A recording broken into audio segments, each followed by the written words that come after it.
Foreign policy of the British.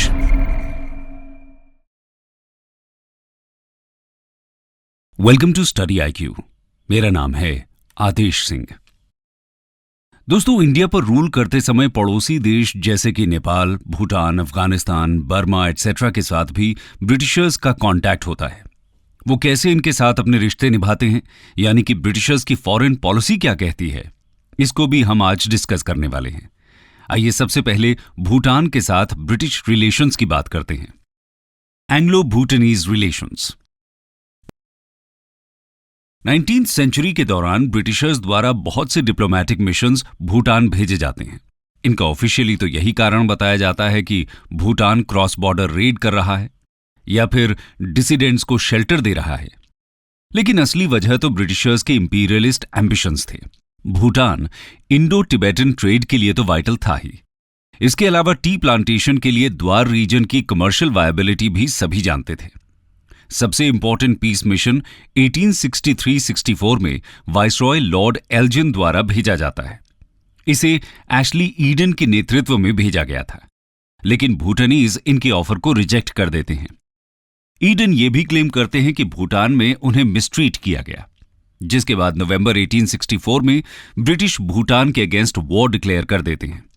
इसे द्वार war कहा जाता है। भूटान के पास कोई रेगुलर आर्मी नहीं थी।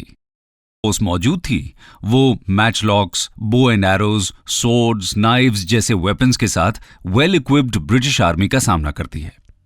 ये वॉर सिर्फ 5 महीने तक ही चलता है और भूटान अपनी लगभग 20% टेरिटरीज में खो देता है।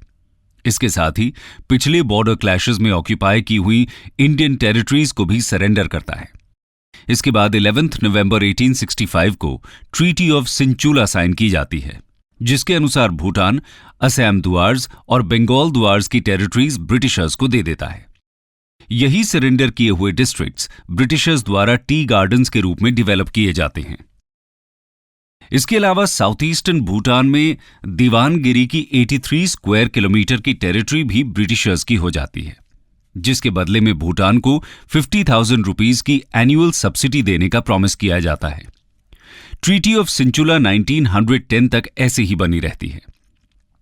1910 में इसे रिवाइज करके नई ट्रीटी साइन की जाती है, जिसे ट्रीटी ऑफ पुनाखा कहते हैं। ट्रीटी ऑफ पुनाखा 8 जनवरी 1910 को साइन की जाती है।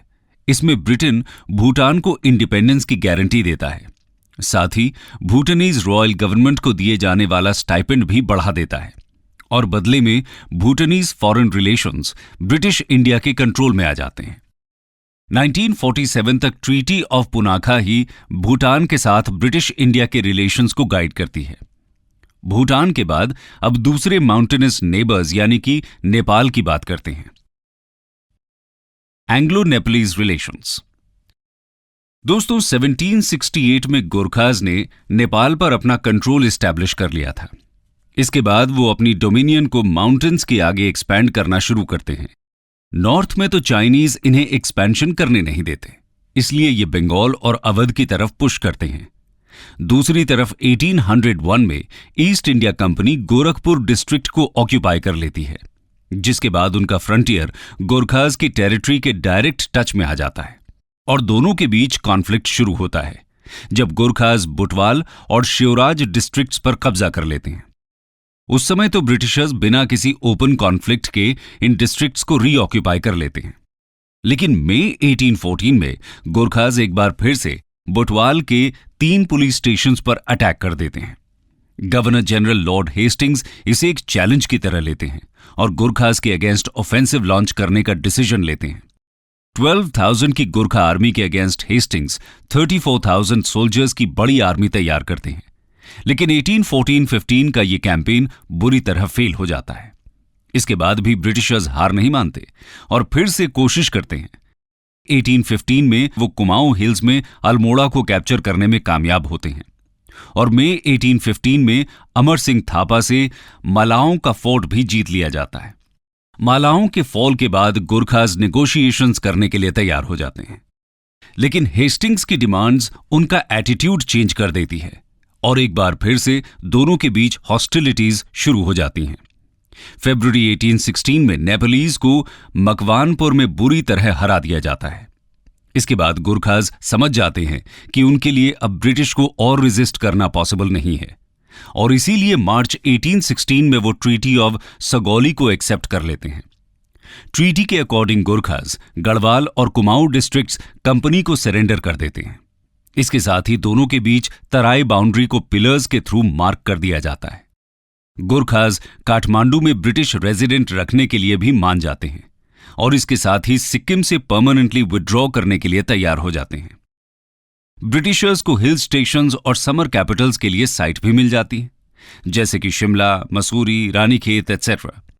इसके साथ ही ब्रिटिशर्स गुरखाज को अपनी आर्मी में भी शामिल कर लेते हैं, जो आगे चलकर इंडिया में कंपनी के डोमिनियन को एक्सपैंड करने में काफी हेल्प करते हैं।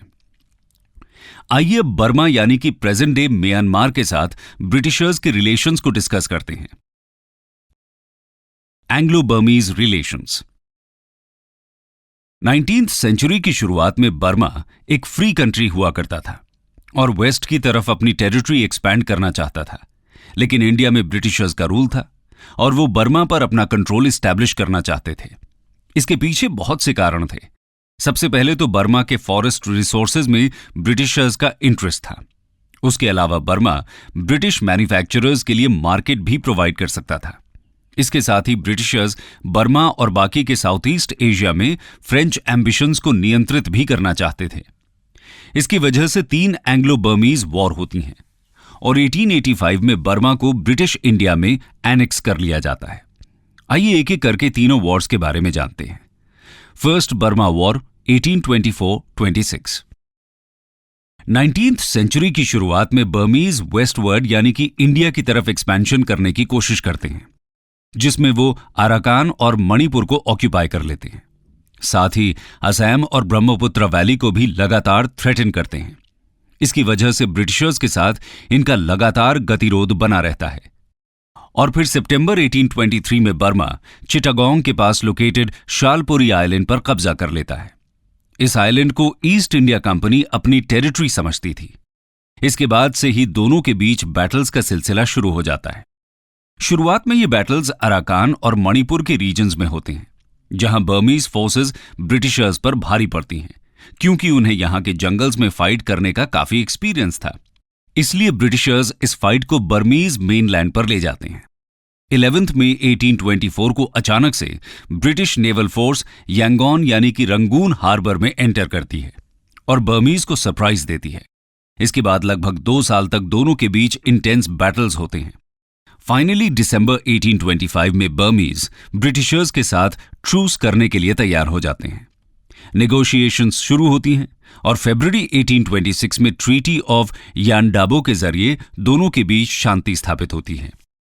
इस ट्रीटी के अनुसार बर्मा की गवर्नमेंट 1 करोड़ रुपए वॉर कॉम्पनसेशन के रूप में देने के लिए तैयार होती है। साथ ही अपने कोस्टल प्रोविंसेस अराकान और टेनेसेरिम ब्रिटिशर्स को दे देती हैं। इसके अलावा असम, कछार और जयंतिया पर क्लेम करना भी छोड़ देती हैं और मणिपुर को एक इंडिपेंडेंट स्टेट की तरह रिकॉग्नाइज कर लेती हैं।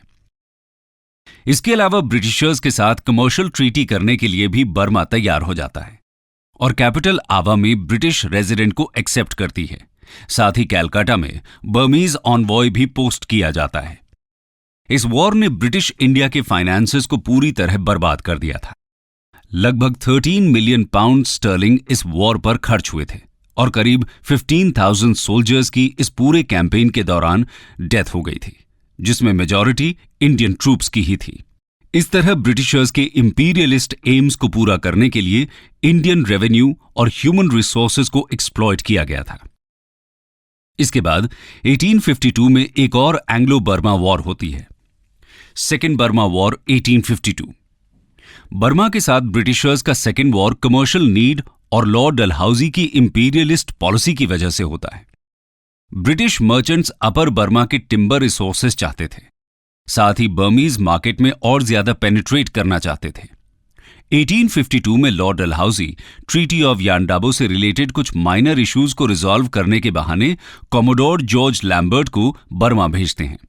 बर्मीज तुरंत ही इन्हें कंसेशंस दे देते हैं, लेकिन फिर भी लैम्बर्ट रंगून के पोर्ट को ब्लॉक कर देते हैं और बर्मीज किंग पेगन के रॉयल शिप को भी सीज कर लेते हैं। इस तरह वो बर्मा को नेवल कॉन्फ्रंटेशन के लिए प्रोवोक करते हैं और सेकेंड एंग्लो बर्मीज वॉर की शुरुआत हो जाती है। ब्रिटिशर्स को बर्मा की तरफ से इंटेंस गोरिल्ला रेजिस्टेंस फेस करना पड़ता है। लॉर्ड डलहौजी इस समय बर्मा को एनेक्स नहीं करना चाहते थे। दिसंबर 1852 में किंग पेगन को इन्फॉर्म किया जाता है कि अब से पेगू कंपनी डोमिनियन का पार्ट होगा, जो कि बर्मा का आखिरी कोस्टल प्रोविंस था। 20 जनवरी 1853 को एनेक्सेशन की फॉर्मल प्रोक्लेमेशन इशू कर दी जाती है। इस तरह सेकेंड एंग्लो बर्मीज वॉर बिना किसी ट्रीटी के ही एंड हो जाता है। इसके बाद 1885 में एक बार फिर से बर्मा के साथ कॉन्फ्लिक्ट शुरू होता है। Third Burma war 1885। 1880s के दौरान बर्मा और फ्रांस के बीच बढ़ती नजदीकियां ब्रिटिशर्स के लिए कंसर्न बन जाती हैं।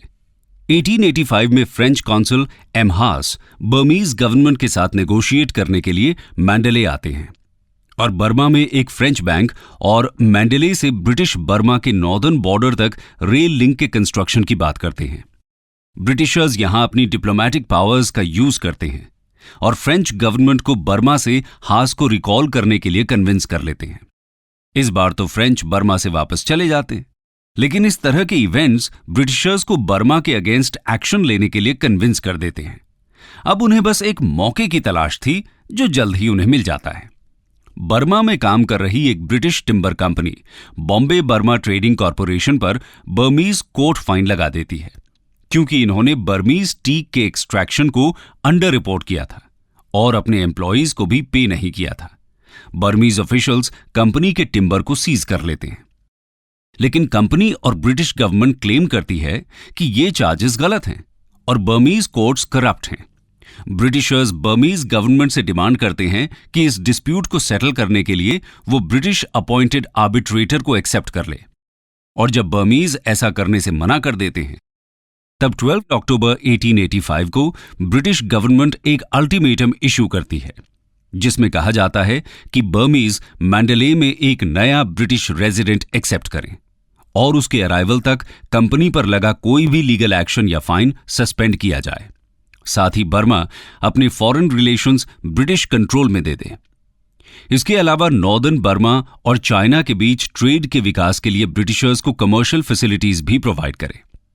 इस अल्टीमेटम को एक्सेप्ट करने से बर्मा की रियल इंडिपेंडेंस खत्म हो जाती है, इसलिए बर्मीज गवर्नमेंट इसे मानने से मना कर देती है, जिसके बाद थर्ड एंग्लो बर्मीज वॉर की शुरुआत हो जाती है। नवंबर में ही मैंडेले पर ब्रिटिशर्स का कब्जा हो जाता है और बर्मा के किंग सरेंडर कर देते हैं। 1 जनवरी 1886 को बर्मा को फॉर्मली ब्रिटिश इंडिया में एनेक्स कर लिया जाता है। एनेक्सेशन के कुछ समय बाद ही पूरे बर्मा में ब्रिटिशर्स के अगेंस्ट एक गुरिल्ला अपराइजिंग शुरू हो जाती है, जो 1896 तक चलती रहती है। और फिर फर्स्ट वर्ल्ड वॉर के बाद यहां नेशनलिस्ट मूवमेंट शुरू होता है।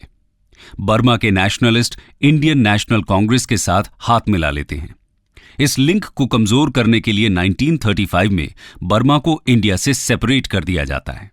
उओंग सांग की लीडरशिप में बर्मीज नेशनलिस्ट मूवमेंट और ज्यादा तीव्र होता है और फाइनली 4 जनवरी 1948 को बर्मा को इंडिपेंडेंस मिलती है। अब बात करते हैं तिब्बत के साथ ब्रिटिश रिलेशंस की। Anglo Tibetan relations. तिब्बत में थियोक्रेटिक रूल हुआ करता था। इसे बुद्धिस्ट मंक्स या लामाज रूल कर रहे थे और चाइना की सिर्फ नॉमिनल सुजरेंटी इस पर थी। ब्रिटिशर्स ने काफी कोशिश की थी तिब्बत के साथ फ्रेंडली और कमर्शियल रिलेशंस स्थापित करने की, लेकिन कर्जन के आने तक उन्हें इसमें कोई सफलता नहीं मिली थी। वाइसरॉय लॉर्ड कर्जन के समय लासा में रशियन इन्फ्लुएंस बढ़ता ही जा रहा था। तिब्बत में रशियन आर्म्स और एम्यूनिशन आने की रिपोर्ट आ रही थी, जो कर्जन के लिए चिंता की बात थी।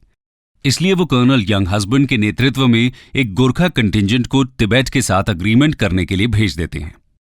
तिब्बतन्स नेगोशिएट करने से इनकार कर देते हैं और नॉन वायलेंट तरीके से विरोध शुरू करते हैं।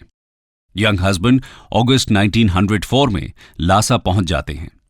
उस समय के दलाई लामा लासा छोड़कर भाग जाने पर मजबूर होते हैं और यंग हस्बैंड तिब्बतन ऑफिशियल्स के साथ फोर्सफुली ट्रीटी साइन करते हैं, जिसे ट्रीटी ऑफ लासा कहा जाता है। इसके अनुसार तिब्बत को 75 लाख रुपए की इंडेमनिटी पे करने के लिए कहा जाता है। पेमेंट की सिक्योरिटी के रूप में 75 साल तक चुम्बी वैली को ब्रिटिशर्स ऑक्यूपाई कर लेते हैं। इसके साथ ही यातुंग, ग्यानसे और गारतोक में ट्रेड मार्ट्स ओपन करने के लिए भी कहा जाता है। इसके अलावा तिब्बत रेलवेज रोड या टेलीग्राफ के लिए किसी भी फॉरेन स्टेट को कोई कंसेशन नहीं दे सकता था। सिर्फ ग्रेट ब्रिटेन को तिब्बत के फॉरेन अफेयर्स में कुछ कंट्रोल दिया जाता है। कर्जन की इस पॉलिसी की वजह से तिब्बत में सभी रशियन स्कीम्स को काउंटरएक्ट कर लिया जाता है। नॉर्थ के बाद अब नॉर्थ वेस्टर्न फ्रंटियर की तरफ चलते हैं और डिस्कस करते हैं एंग्लो अफगान रिलेशंस को। Anglo Afghan relations. दोस्तों, 19th सेंचुरी की शुरुआत में पर्शिया में रशियन इन्फ्लुएंस काफी बढ़ने लगता है और 1828 में हुई ट्रीटी ऑफ तुर्कोमांचाई के बाद ब्रिटिशर्स को लगता है कि रशिया उनके इंडियन एम्पायर पर अटैक प्लान कर रहा है, क्योंकि नॉर्थ वेस्ट के पासेस से इंडिया में इजीली एंटर किया जा सकता था। इसलिए अफगानिस्तान में एक फ्रेंडली रूलर की जरूरत महसूस की जाती है जो ब्रिटिश कंट्रोल में रहे। इसी इंटेंशन से एंग्लो अफगान रिलेशंस गाइड होते हैं। Forward policy of Auckland. 1836 में लॉर्ड ऑकलैंड इंडिया के गवर्नर जनरल बनते हैं और ये फॉरवर्ड पॉलिसी की बात करते हैं। इसका मतलब था कि कंपनी खुद से इनिशिएटिव लेगी ब्रिटिश इंडिया की बाउंड्री को प्रोबेबल रशियन अटैक से प्रोटेक्ट करने के लिए। इस ऑब्जेक्टिव को दो तरीके से पूरा किया जा सकता था, या तो नेबरिंग कंट्रीज के साथ ट्रीटी करके या फिर उन्हें पूरी तरह एनेक्स करके। अफगानिस्तान के अमीर दोस्त मोहम्मद ब्रिटिशर्स के साथ फ्रेंडशिप तो करना चाहते थे, लेकिन इस शर्त पर कि ब्रिटिश सिख से पेशावर को रिकवर करने में उनकी हेल्प करें। ब्रिटिशर्स इस कंडीशन को नहीं मानते। ऐसे में दोस्त मोहम्मद रशिया और पर्शिया से हेल्प लेने जाते हैं। तब 1838 में ब्रिटिशर्स ट्राइपार्टाइट ट्रीटी साइन करते हैं सिख लीडर रंजीत सिंह और 1809 में अफगान थ्रोन से डिपोज्ड हुए शाह शुजा के साथ। शाह शुजा तब से लुधियाना में ब्रिटिश पेंशनर बन के रह रहे थे। इस ट्रीटी में डिसाइड होता है कि सिख्स की मिलिट्री हेल्प के जरिए शाह शुजा को वापस अफगानिस्तान के थ्रोन पर बैठाया जाएगा, जिसके बाद Shah Shuja foreign affairs Sikhs और ब्रिटिशर्स की एडवाइस के अनुसार कंडक्ट करेंगे। साथ ही वो सिंध के अमीर्स पर अपने सॉवरेन राइट्स भी छोड़ देंगे और रिवर इंडस के राइट बैंक पर लोकेटेड अफगान टेरिटरीज पर महाराजा रणजीत सिंह के क्लेम को एक्सेप्ट कर लेंगे। इसके बाद शुरुआत होती है फर्स्ट एंग्लो अफगान वॉर की। आइए जानते हैं इसके बारे में। First Anglo Afghan war 1839 to 1842। British army अगस्त 1839 में काबुल में एंटर करती है। ज्यादातर ट्राइब्स को ब्राइब देकर पहले ही जीत लिया जाता है। 1840 में दोस्त मोहम्मद सरेंडर कर देते हैं और शाह शुजा को अफगानिस्तान का अमीर बना दिया जाता है। लेकिन अफगान्स शाह शुजा को एक्सेप्ट नहीं करते और ब्रिटिशर्स के जाते ही विद्रोह कर देते हैं, जिसमें काबुल के गैरिसन कमांडर की हत्या कर दी जाती है।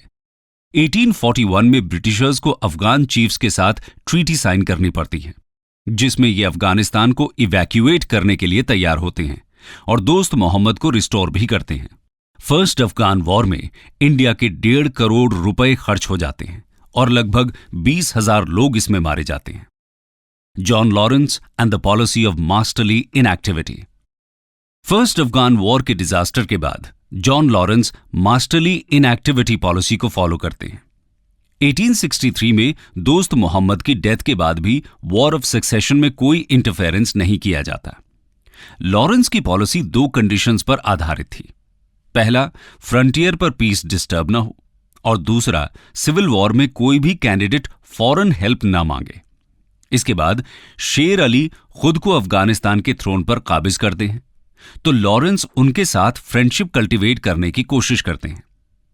Liton and the policy of proud reserve. 1876 में लिटन इंडिया के वाइसरॉय बनते हैं और नई फॉरेन पॉलिसी शुरू करते हैं, जिसे प्राउड रिजर्व की नीति कहा जाता है। इसका मकसद साइंटिफिक फ्रंटियर्स को मेंटेन करना और स्फीयर्स ऑफ इन्फ्लुएंस को सेफगार्ड करना था। लिटन के अनुसार अफगानिस्तान के साथ रिलेशंस को एम्बिग्यूअस नहीं रखा जा सकता था और इसीलिए सेकेंड एंग्लो अफगान वॉर की शुरुआत होती है। आइए जानते हैं इसके बारे में भी। Second Anglo Afghan war 1870 to 1880। Lytton Sher Ali को एक फेवरेबल ट्रीटी का ऑफर देते हैं, लेकिन अमीर अपने दोनों पावरफुल नेबर्स यानी कि रशिया और ब्रिटिश इंडिया के साथ फ्रेंडशिप चाहते थे। साथ ही दोनों में से किसी का बहुत ज्यादा इंटरफेरेंस भी नहीं होने देना चाहते थे। बाद में शेर अली काबुल में ब्रिटिश ऑनवॉय रखने से भी मना कर देते हैं, जबकि इससे पहले रशियंस को यह कंसेशन दे दिया गया था।